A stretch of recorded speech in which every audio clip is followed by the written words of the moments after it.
Сәлем достар, микрофонда Есенбек Құрбан. Кезекті видеоны жалғастырамыз. Бүгінгі видеода біз сіздермен мәліметтер қорындағы бар элементтерді PHP терезесіне шығаратын боламыз. Алдыңғы сабақта біз қандай кодты пайдаландық? MySQL мен MySQL-дің айырмашылығын айттық. MySQL-да 3 міндетті шарт бар дедік, MySQL-да 4 міндетті шарт бар дедік. Сонда біз айттық, егер байланыс жоқ болатын болса, die шығар дедік. Ол MySQL errorды шығарады дедік. Ал MySQL Select Database деген бұл уже қазіргі жаңа версияларда қолданылмайды. Себебі MySQL-дің ішінде бұл Case Muse Instruments деген мына жерде жазылып кетеді 4-ші болып. Ары қарап біз енді мәліметтер қорымен байланыстырамыз. Осы жерде біз бір нәрсені ескеруіміз керек. MySQL Query деген не екенін осы туралы бірінші жазып кетейік. Бұның ескі версиясы бар, және де жаңа версиясы бар да. Set name UTF-8 деп бізге жазған екен. Бұл мынандай ғой. Мәліметтер қоры, яғни мәліметтер қорында егер қазақша әріптер бар болатын болса, бұл UTF-8 ғой. Егер бұл кодты жазбайтын болсақ, ертең PHP-мен байланысқан кезде қазақша әріптер жоқ болып қалуы мүмкін деген формат айтып жатыр да. Чтобы сондай случай болып қалмау үшін UTF-8-мен байланыстыр дейді. Ал бұның орнына MySQL Query-дің біз жаңа кодын жазайық, сіздерге түсінікті болу үшін. Сонда біз бит жазамыз. Біз ескі версиясын жазайық, және ол бізге қате туғызады. Ескі версиясында бізге бит айтқан MySQL, одан кейін Query, Query дегенді осының ішіне былай деп жазған.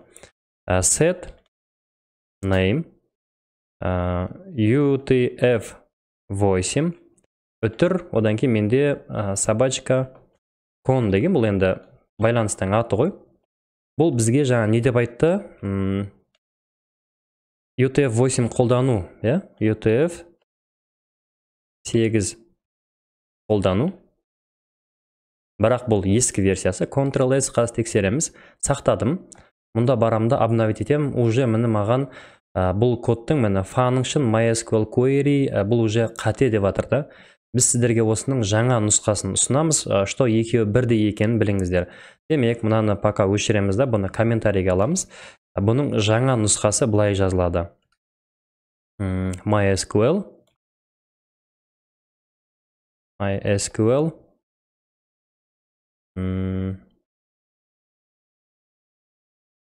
set charset, вот мынау жаңа версиясы. Set charsetке бірінші байланысты жазамыз. Байланыс бізде con өтір, и одан кейін формат жазыламыз. Формат бізде UTF-8, вот міне подсказка уже шықты. Ctrl-S, обновить, байланыс бар. Так, set charset әзір, set charset con MySQL-i. Кстати, біз естен шығармайық. Барлық MySQL деген жердің барлығына i-ды қолданамыз. Ctrl-S. Енді обновить етеміз. Вот байланыс бар дейді. Ол дегеніміз UTF-8 қолданудың қазіргі жаңа версиясы set charset, ал бұрынғы версиясы MySQL Query болған екен. Осыған дейінгі кодтардың барлығын оқып шығайықшы. Әр жолдарды толық қарастырайық. Демек, фигурный жақша сұрақ белгі дегеніміз ол PHP-дің ашылуы. MySQL Connect Localhost Root дегеніміз бұл пользовательмен парольді байланыстыру үшін. Con деген ол переменный, демек доллар деген сөз, айнымалы объявить ету, айнымалы переменный беру деген сөз. Үшінші шарт con, яғни байланыс жоқ болатын болса, die деген бұл функция, который MySQL error дегенді шақырады дейді. Did not connect деген орнына байланыс жоқ деген сообщениені шығаруға болады дейді.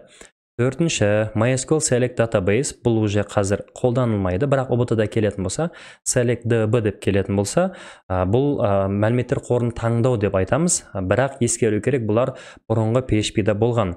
Дальше, бесінші, MySQL Query деген set name UTF-8 con деген бұл да қолданылмайды, бірақ кітапта келген версия бойынша бұл ASCII кодына ұсыныла алмайтын символдармен берілген, яғни не деп айтып жатыр?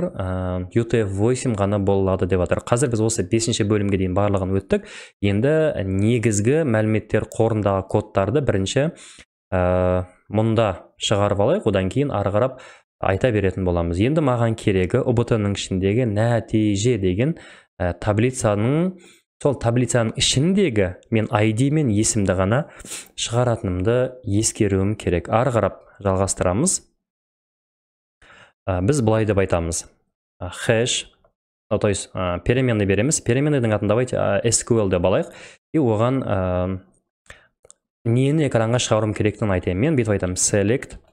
Бұл уже сіздер PHP, то есть SQL-дың кодтарын білулеріңіз керек. Мен select-қа бүйтіп айтып жатырмын. ID-ді шығарам, үтір, және де есімді шығарам. From таблицамның аты менде нәтиже. Үтір нүкте. ID және есім дегенді мен қайдан алдым дейтін болсам, SQL-ға өтеміз. SQL-дың ішінде UBT, соның ішінде нәтиже, нәтиженің ішінен ID-ді және де есімді аламын деп ескерттім. Хорошо. Ары қарап, тағы бір переменный береміз, оның атын result деп алайық.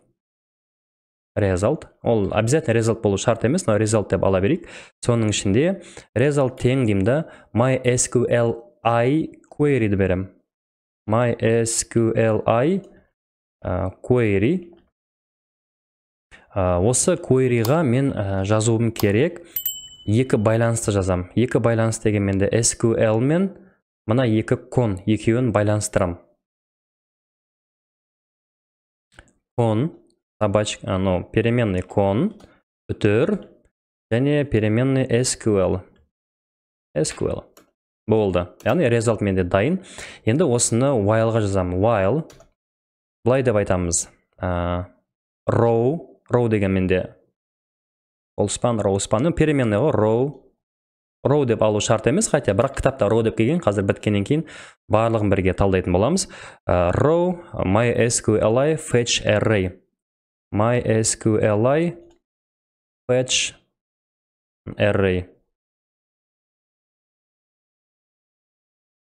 array. Не үшін MySQLi fetch array алғанымызды қазір кітаптан көрсететін боламыз, өйткені кітапта солай берілген. Собачка result.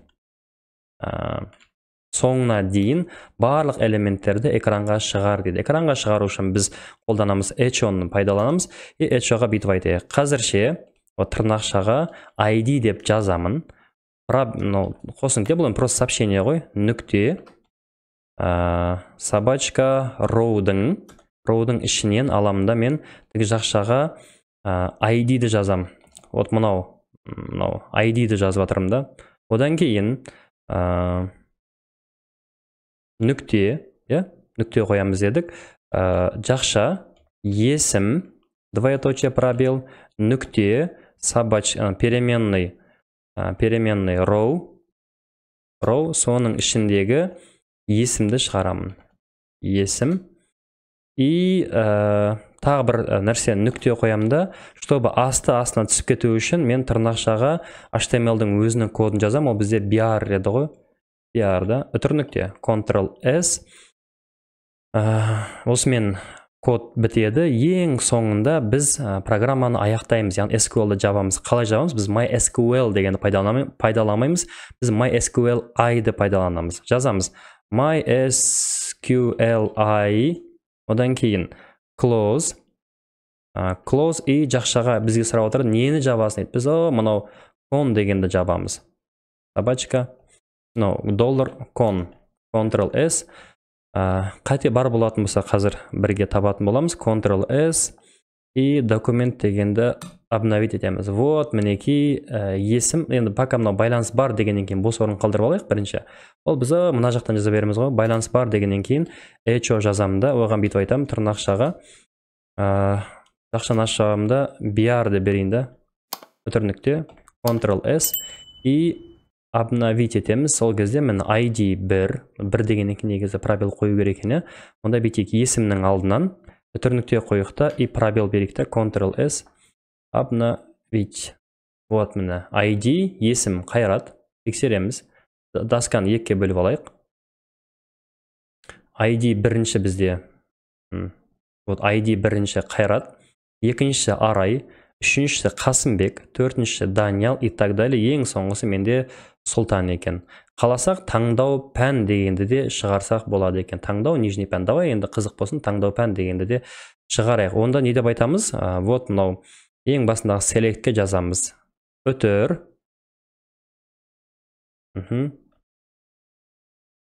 Таңдау, нижний пән. И мұнда есімнен кейін нүкте қойдым ғой, нүктеден кейін пробел беремді. Пробел. И үтір, нүкте. И дальше осында жазамын. Таңдау пән, двоеточие. Нүкте қоямда роуды шақырам. Осындай алгоритм, енді роу. Осының ішінен таңдау пәнді шақырамын. Таңдау пән. И мұнда последний жерге нүкте қоям ғой. Ctrl-S. Коды осындай. Ctrl-S и документті обновить. Вот, қызық болды ғой. Таңдау пән, информатика, таңдау пән, осындай и так далее. Демек, біз дәл қазір не істедік? Біз дәл қазір база данықтың ішіндегі мәліметтерді PHP арқылы өзімізге алып алдық. Ары қарап негізі өте көп операциялар жасауға болады. Ол ішіндегі мәліметтерді өзгертуге, өңдеуге, қосуға, кез келген операция істеуге болады. Қайдан? Кодтан. Главный, біз байланыс бар ғой, міне объектпен байланыс бар ма? Болды, мен уже SQL-мен жұмыс жасаймын. Ол SQL-дің ішіндегі барлық элементтермен, осылай кодтармен байланыстыра алады екем. Енді осы кодты бір жағына, кітапты бір жағына ашайықта, екеуінің байланыстырып, кодтарын ары қарап жалғастырып көрейік. Біз неге кеп тоқтадық? Result MySQL query дегенге кеп тоқтадық. Тура оны жаздық. Міне MySQL result query'ді, бірақ ескерту керек, что біз SQLi дегенді пайдаландық. Демек, MySQL query деген алты дерек қоры таңдалған, байланыс жасалған, бірақ оқу үшін сұраныс жоқ деген код екен.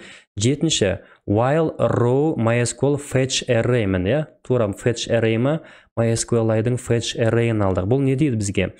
Енді PHP циклі веб-беттегі result мәндерін шығару үшін қолданылады. While цикл, яғни мәліметтер қоры до конца мәндердің барлығын массивке жазады деп айтып жатыр.